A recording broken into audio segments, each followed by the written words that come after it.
Welcome back to the deep dive, where we sift through complex source material, distill it into pure intellectual gold, and give you the comprehensive knowledge you need to not just know a topic, but to truly understand its historical weight and surprising modern relevance. Today, we're attempting a deep dive that really tries to redefine the structure of reality itself. We're going back to the foundational building blocks of existence. We're leaving the physics lab completely behind. That's right, forget atoms, protons, or quarks. Forget the messy, colliding billiard balls of the 17th century mechanists. We're asking, what if the fundamental constituents of the universe weren't tiny bits of inert matter, but rather miniature, living, self-contained, atomless universes? That radical, elegant, and almost impossibly detailed metaphysical architecture is the legacy of Gottfried Wilhelm Leibniz, the towering 18th century polymath. Our source material today is his concise yet comprehensive masterpiece, the Monadology, penned in 1714. Our mission is to explore this radical idea of the monad, the simple substance, and trace how Leibniz uses this singular concept to construct a whole cosmos. A cosmos where everything, from perception and memory to the difference between animals and humans, and, the ultimate harmony of the body and soul, is perfectly resolved. Yeah, we're essentially cracking open the philosophical operating system of the universe. Exactly. It is dense material, there's no doubt. I mean, Leibniz is building an entire universe based on pure logic and necessity. But we promise to unpack it by focusing on the surprising details and the necessary logical steps that force him and us to accept his conclusions. And we're going to show you how a philosophy based on the idea of something without parts leads directly to the most elaborate concept of interconnectedness imaginable, culminating in this sublime idea of the city of God. It's a wild ride. Okay, let's unpack this journey, starting right at the foundation, defining what these elemental yet non-physical things monads even are. So to begin, we have to start with the most basic definition, which, almost paradoxically, is defined by what it lacks. And what is Leibniz's core definition of a monad according to the very first paragraph of the Monadology?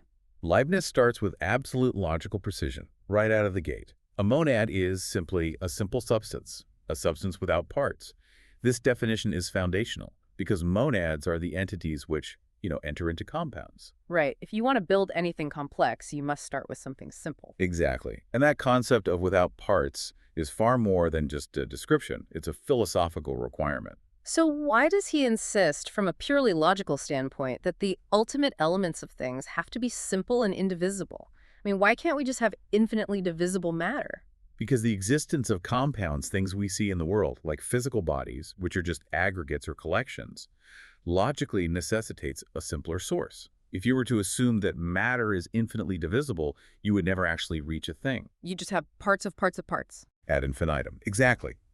Leibniz argues that the only way to escape this problem of infinite regress and provide a real substantive foundation for reality is to conclude that there must exist simple substances from which the compounds are formed. The compound is merely an appearance of the collective state of the simple substances. So simplicity is a logical necessity to ground existence itself.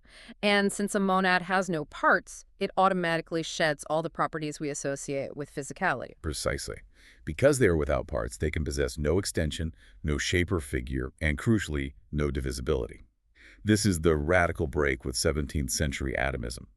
The atoms of Democritus were these tiny, hard, indivisible physical entities. But Leibniz's monads are different. They're the real atoms of nature, but they are metaphysical, non-physical points of force and representation.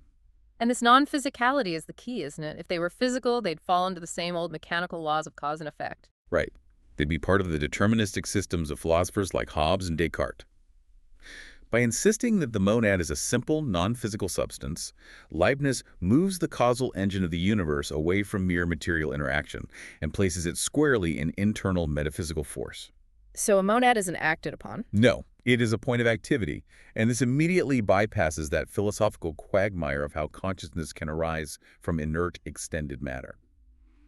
For Leibniz, the fundamental ingredient of reality, the monad, is already, you could say, proto-conscious. That makes perfect sense. The monad is defined by its ability to get around the mechanical determinism of its era. Now let's consider what the simplicity means for its existence over time. If they're simple, indivisible, and non-extended, they must be fundamentally different in how they're created and destroyed. And this leads directly to their indestructibility, which is defined by the impossibility of dissolution. Since a monad has no parts, there is no way for it to be broken apart or dissolved by natural means. Because natural destruction is just a compound breaking up into its components. Exactly. The monad is the component itself. It cannot be decomposed.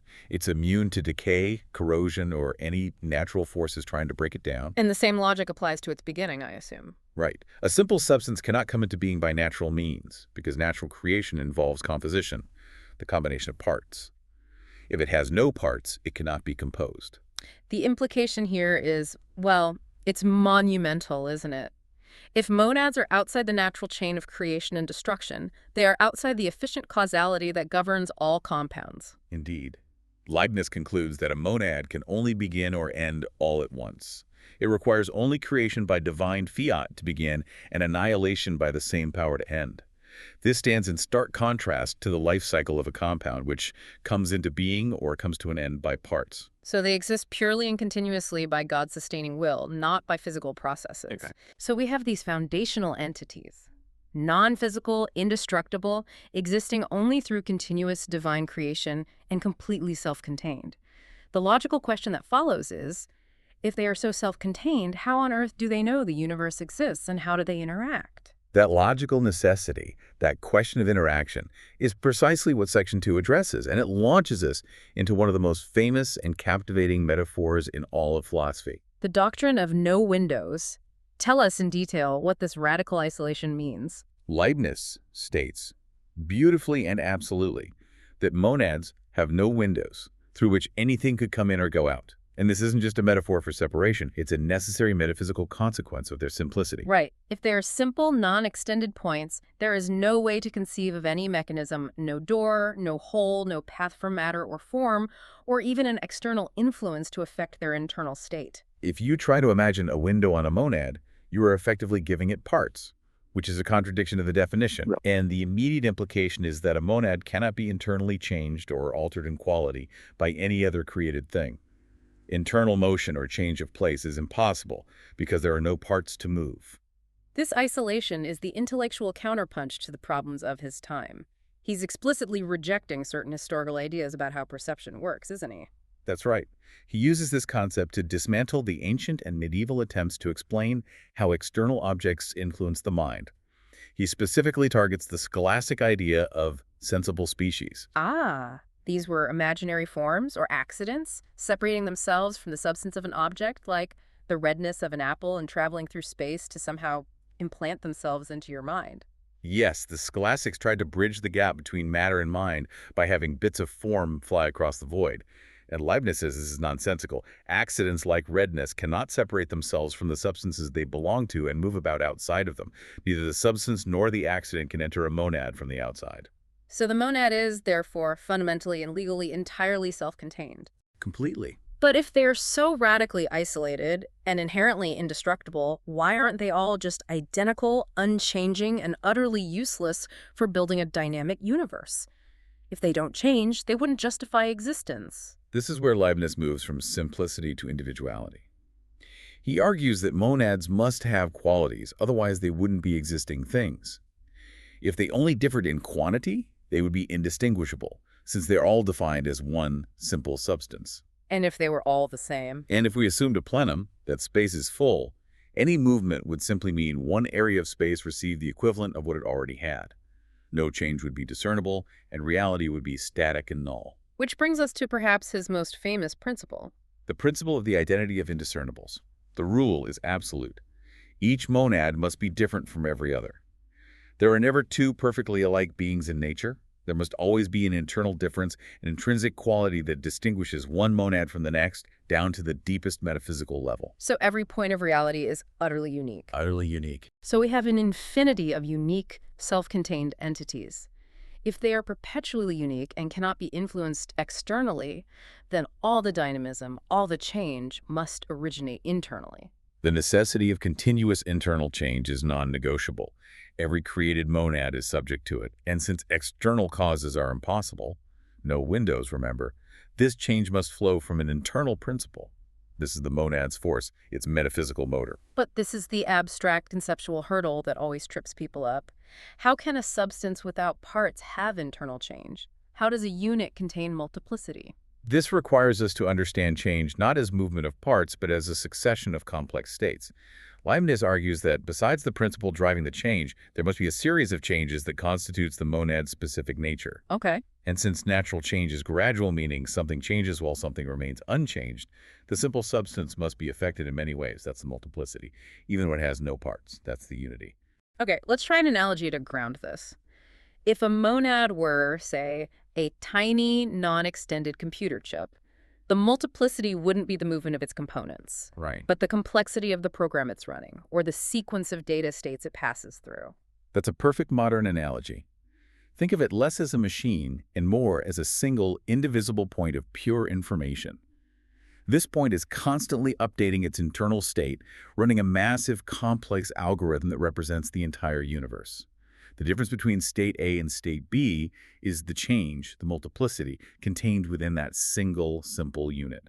So it's a continuous, self-referential series of representations flowing from its own inherent design. Exactly. A self-evolving, unique, atomless universe with no windows, constantly running its own internal program. That moves us perfectly into defining the core components of that program. So if the monad is running this internal program of continuous, necessary change, we need to name the state and the action. Leibniz gives us two critical terms here: perception and appetition. Okay, let's break those down. Perception is the state itself, the passing condition, which involves and represents a multiplicity in the simple substance. It is the internal image, the picture of the universe as seen from that monad's unique perspective. An appetition. Appetition is the force or the drive, the activity of the internal principle that produces the change, pushing the monad from one perception to the next. So perception is the snapshot, and appetition is the click of the camera, the continuous motor ensuring the flow. Precisely. Appetition is the internal desire or tendency that ensures the monad always obtains some new perceptions, even if it doesn't fully attain the target it aims for. It is the internal engine ensuring dynamism. We experience this multiplicity ourselves, Leibniz argues, when we realize that even the least conscious thought involves variety and internal relations to its object. In defining perception, Leibniz famously takes issue with the Cartesians, calling their view extremely defective. What exactly did they miss, and why was it such a critical error for him? Well, the Cartesians, especially Descartes, focus almost exclusively on conscious thought. They were prone to ignoring or dismissing those perceptions of which we are not consciously aware, the massive undercurrent of unconscious or indistinct perceptions. The subconscious, essentially. Exactly. And Leibniz was one of the first Western philosophers to really systematize the necessity of the unconscious. The Cartesian oversight led them to assume that only the rational mind was a true monad, thereby confusing a deep swoon or dreamless sleep with actual death. And what was the serious metaphysical consequence of that confusion? It opened the door for them to believe that souls might be mortal or could exist entirely separate from bodies, a kind of scholastic prejudice. Leibniz counters that since the simple substance cannot perish, it must always retain some affection or perception, even if it's indistinct. Right. The soul might be in a temporary state of stupor or confusion, like the stunning effect of spinning continuously, but it remains a substance, a living mirror. Its state is merely confused, not nullified. This expansion of perception to include the unconscious is crucial because it justifies the existence of all monads, even the bare ones. And to cement his view that perception is not a mechanical process, he presents the legendary mill analogy. Ah, the mill analogy. It's arguably his greatest thought experiment against pure materialism. He asks us to imagine a machine capable of thinking, feeling, and perceiving, scaled up to the size of a mill so huge that we could walk inside it. Okay, I'm with you. If we walked among the gears, levers, and cogs, what would we see? We would see parts working on one another, motion, physics, mechanics. Correct. You would find motion, but you would never find anything within that mechanism that could explain or constitute perception. Perception is irreducible to mechanical motion. Therefore, Leibniz concludes, perception must be sought in a simple substance, the monad, and not in a compound or machine. That's a pretty profound challenge to anyone who thinks consciousness is just an emergent property of complex physical systems. It really is. So we have the universal components of reality, perception and appetition. Now we can climb the ladder of being, starting with the highest level grouping. Right, so all simple substances are called intelligibles, which means they possess a certain internal perfection, and they all have self-sufficiency, or autarkia.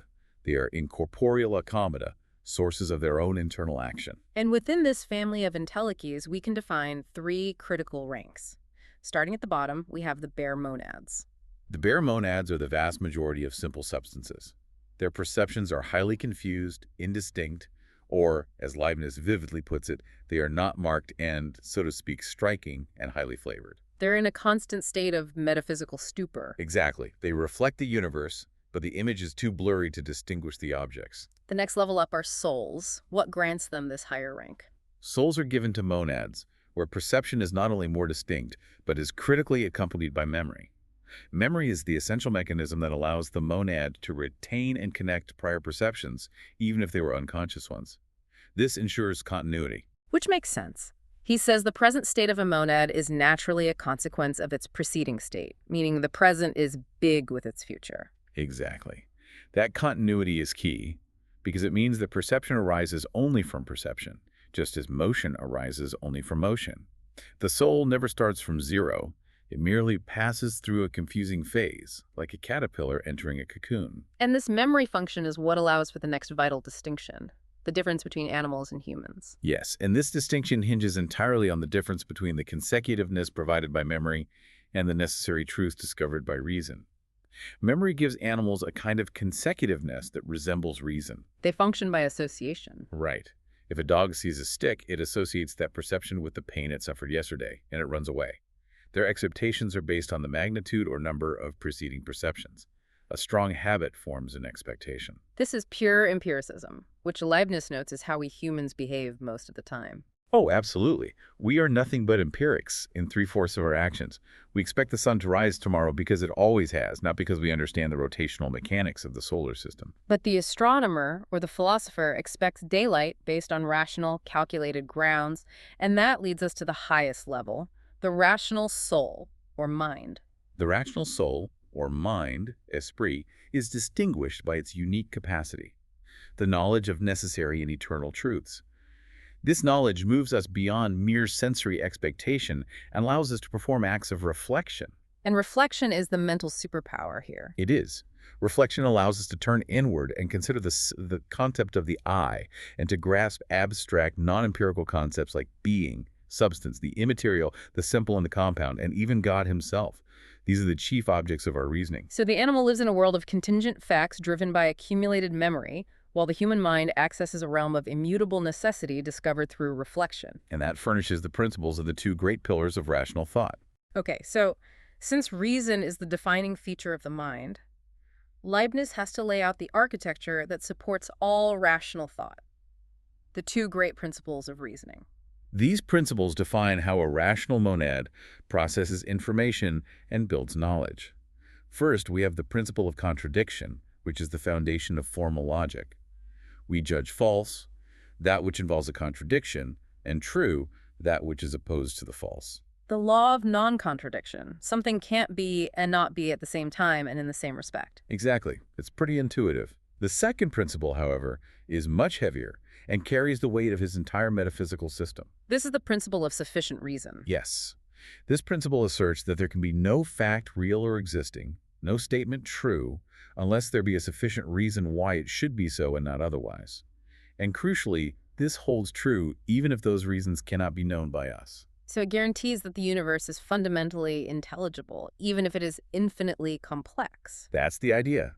And these two principles perfectly correspond to the two classes of truths that the mind can discover. Which are? Truths of reasoning, which are necessary. Their opposite is impossible. You can analyze them, resolve them into simpler ideas, and primary, self-evident truths. Think of geometry or pure algebra. The primary principles reached through this analysis are identical propositions, statements whose opposite is an express contradiction. True in all possible worlds. If A implies B and A is true, then B must be true. Exactly. But then we have the truths of fact, which are contingent. Their opposite is possible.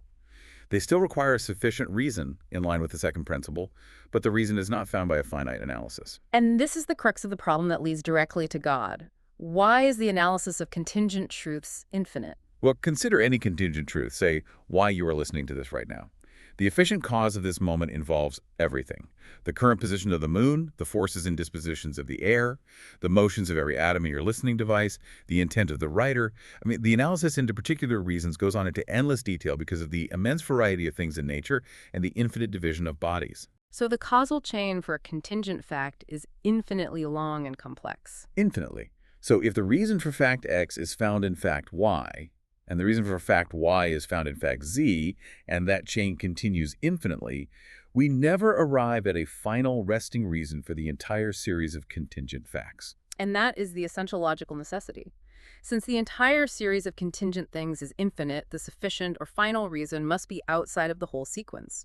If the reason were contained within the sequence itself would be its own reason, which is just circular. So this external reason must be the necessary substance. This final reason must reside in a necessary substance, a being whose essence includes existence, and we call this substance God. And because this substance is the sufficient reason for all the variety and connection in the cosmos, it must be unique, universal, and contain as much reality as is possible. And reality without limits equals perfection. This leads to the definition of God as absolutely perfect, because perfection is simply the amount of positive reality without limits or bounds. This perfection is infinite. This neatly frames the relationship between God and created monads. Created beings get their perfections from God, but their imperfections, their limits, come from their own inherent nature. Yes, creation means limitation. The existence of limits or imperfection is what defines a creature and separates it from the unlimited nature of God. He even provides a physical corollary. The natural inertia of bodies, which resists motion, is an instance of this fundamental imperfection of created beings. So God is the source not only of existence, but of possibility itself. Crucially, yes. God's understanding is the region of eternal truths, or the ideas on which all possibilities depend. If God's understanding didn't exist, nothing would be real in the possibilities of things. Nothing would even be possible. The reality of abstract possibilities requires something actual to ground it. Exactly. This necessary being is one in whom essence involves existence, or in whom to be possible is to be actual. And this leads to a dual proof of God's existence, making the case, for him, airtight. What's the dual proof? This prerogative belongs to God alone. He must necessarily exist if he is possible.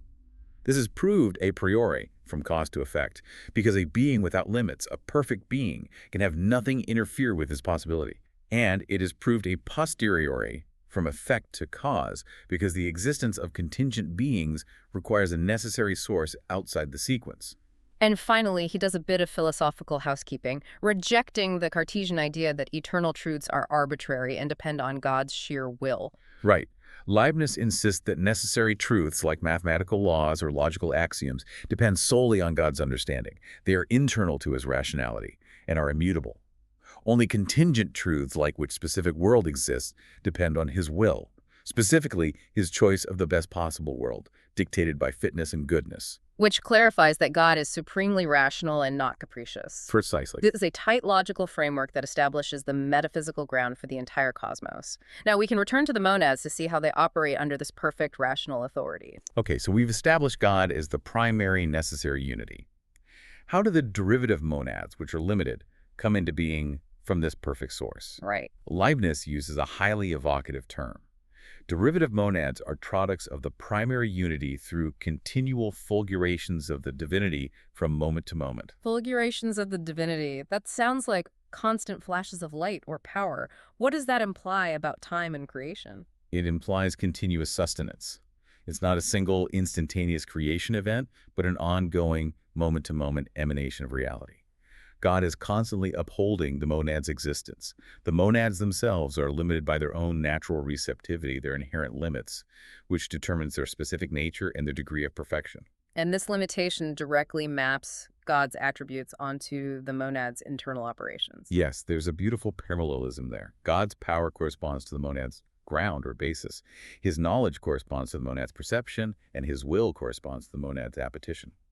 But in monads, these are only imitations according to the degree of their limited, created perfection. Which allows Leibniz to define activity and passivity purely internally.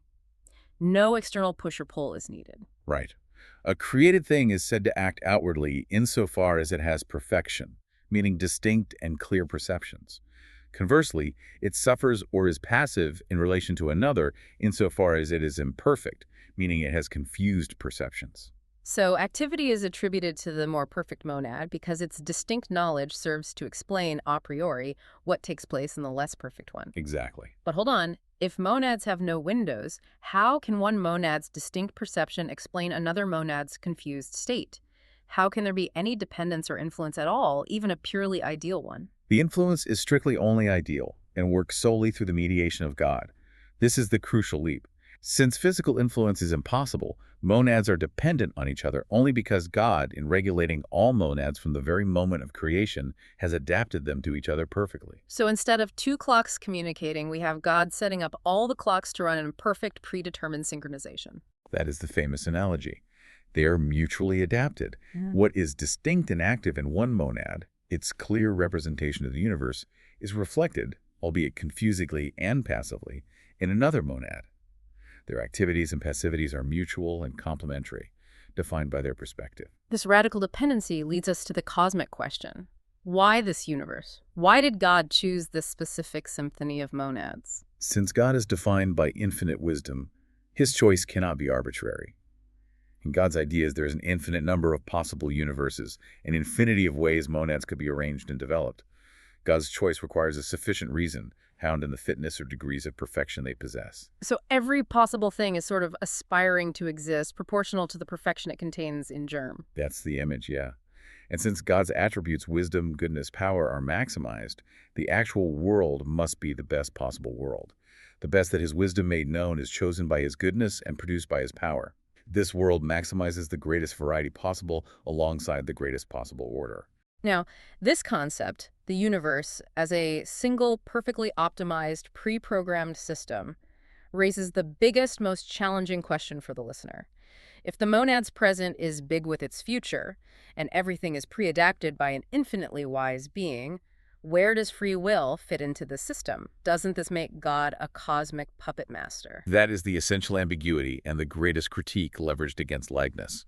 The system appears deterministic because the entire sequence of a monad's perceptions is contained within it from the start. However, Leibniz argues this sequence flows from an internal principle, not external compulsion. So the monad is a self-contained, pre-programmed automaton, but since the program is its own nature and appetite, the action is considered voluntary. Precisely. The monad is self-sufficient, autarkia. While its trajectory is certain, it must follow the law of its own creation, it is not forced from the outside. Its successive perceptions are necessary consequences of its own essence. So what is free will then? For Leibniz, free will in the rational mind is not the ability to choose against one's nature, but the ability to choose rationally, to understand the necessary truth and choose the best path according to that truth. The rational mind is truly free because it acts based on necessary reasons, not just empirical habits like an animal. It's a complicated distinction. We are free because we act internally and rationally, even if that internal rational trajectory was perfectly synchronized with the rest of the universe before time began. It's the ultimate internal freedom coupled with external harmony. And this perfectly synchronized system is the bedrock for his solution to the most intractable problem of the 17th century, the body-soul problem. Right. How does the immaterial soul communicate with the extended body? This is the doctrine of pre-established harmony. The union of soul and body is not interaction, but a mutual agreement. The soul follows its own internal laws, its appetitions striving toward the good, and the body follows its own purely mechanical laws of motion. They agree perfectly because God, the ultimate programmer, designed them both to represent the same single universe and stay perfectly in sync. And how does this compare to the other competing solutions of his time? I mean, Descartes and the occasionalists? Well, Descartes argued for interactionism. The soul and body interact, maybe via the pineal gland, but this violated the law of conservation of momentum. Then there were the occasionalists, like Malebranche, who argued that every time the soul willed an action, God intervened immediately to make the body move. Which made God a constant miracle worker. A bit inefficient. Right, Leibniz found it messy. His harmony avoids both problems. It avoids violating physics because no force is transferred, and it avoids constant divine intervention. He even points out Descartes' specific error. Descartes thought the soul could change the direction of bodies even if it couldn't change the force. But Leibniz notes that the law of nature requires the conservation of the same total direction or momentum. If Descartes had known this, he would have been forced to accept pre-established harmony. So the result is truly radical. Two independent automata running in perfect concert, having never touched and never needing to. Bodies act as if there were no souls, obeying purely mechanical laws, and souls act as if there were no bodies, obeying purely appetitive laws. Yet they're perfectly correlated, acting as if each influenced the other. It is the most elegant, if complex, solution to the mind-body problem ever proposed. We've established monads don't interact physically, but are ideally adapted by God. If they're perfectly synchronized, what does this adaptation mean for the monad's internal state? What do they contain? The necessary consequence of this radical interconnection is that each simple substance has relations which express all the others, and consequently, that it is a perpetual living mirror of the universe. A living mirror, not a passive reflection. It actively represents the entire cosmos from its unique vantage point. And that perspective is key. Leibniz uses the famous perspective analogy. Imagine a vast city viewed from infinite different angles. From each viewing position, the city appears completely different, with different features highlighted or obscured. Right. Similarly, the infinite number of monads means there are so many different universes, which are nevertheless nothing but aspects or perspectives of the single unified cosmos, according to the special point of view of each monad. And this is how God maximizes perfection, by ensuring the greatest possible variety alongside the greatest possible order. The perfection is in the orchestration.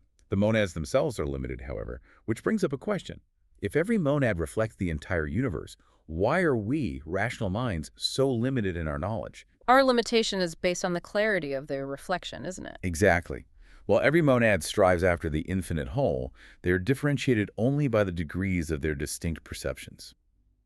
The monad's representation is mostly confused regarding the detailed variety of the universe, and distinct only regarding the small parts of things that are nearest or greatest in relation to it. If our reflection were entirely distinct, we would be God. This is analogous to the physical concept of sympnoia. It is, and Leibniz uses this historical allusion to great effect. Because matter is a plenum, every motion affects distant bodies. The ideal influence, the monad mirroring the universe, mirrors this physical reality.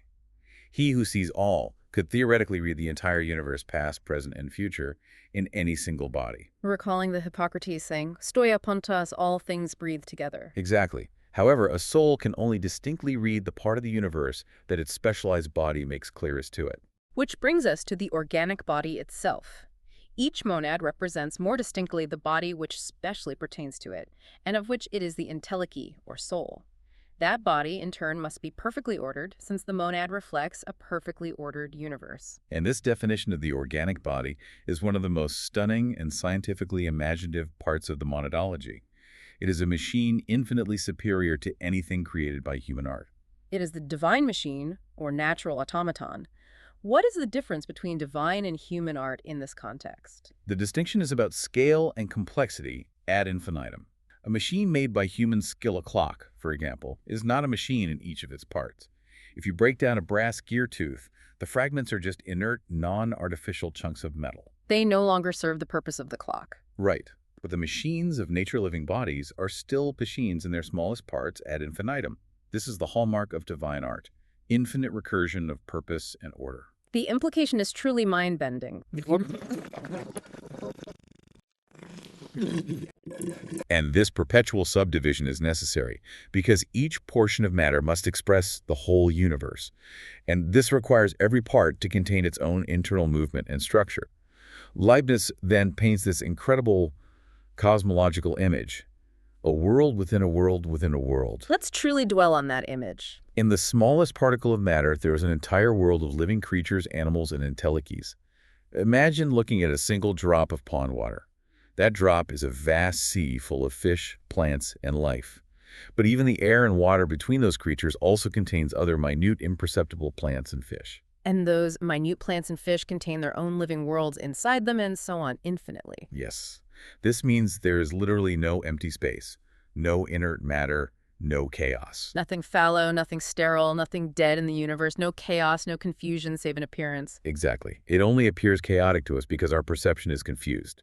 We can't distinguish the swarm of infinite living beings that constitute seemingly inert matter. Within a living body, we have a dominant intelligy, the soul, but the body's members are full of other living beings, each with its own dominant intelligy. But the soul never owns a fixed block of matter, right? No, the matter itself is in constant flux.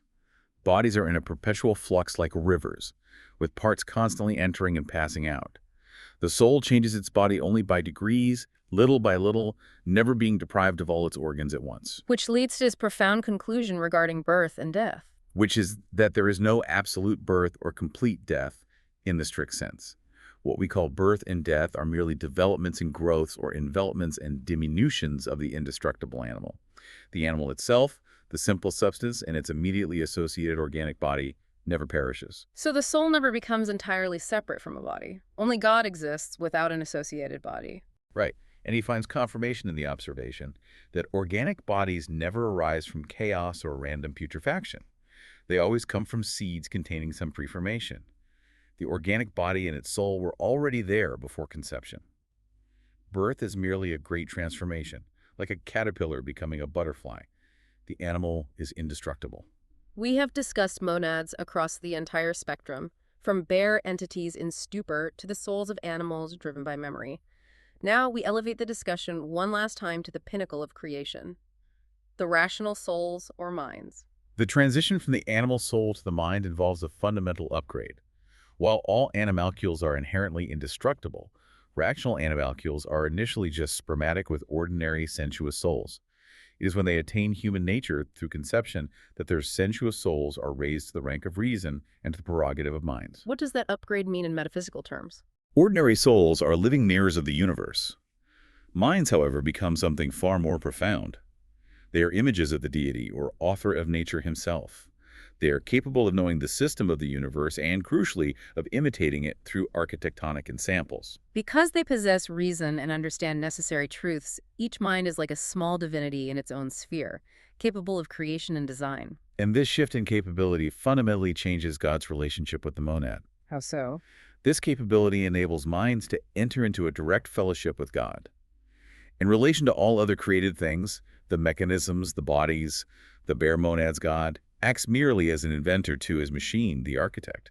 But in relation to minds, he acts as a prince to his subjects and most tenderly as a father to his children. And the collection of these minds forms the ultimate political and moral entity. The totality of all minds composes the city of God, the most perfect state possible under the most perfect monarch. This is the moral world existing within the natural world, and it is the most exalted and divine of God's works. It is the true destination and purpose of creation. And this is where God's glory truly resides. It's not enough for God to be powerful. His greatness must be appreciated. Precisely. God would have no glory were his greatness and goodness not known and admired by spirits. His wisdom and power are everywhere, manifest in the mechanism of nature, but his goodness is specially exercised in relation to this divine city where moral principles apply. So now we see the two great harmonies working together, the physical realm of mechanism and the moral realm of grace. This is the second harmony. There is a harmony between the physical realm of nature, where God is the architect, and the moral realm of grace, where God is the monarch. This is the final grand synthesis of Leibniz's system. Which means that moral laws are guaranteed to be implemented through the purely mechanical laws of nature. It is a stunning claim. Things lead to grace by the very ways of nature. For instance, the earth must be destroyed and renewed by natural means, mechanical means, at the exact time when the government of spirits requires it for the punishment of the wicked and the reward of the just. So, the laws of physics are ultimately servants to the laws of ethics. God as architect satisfies God as lawgiver. Yes.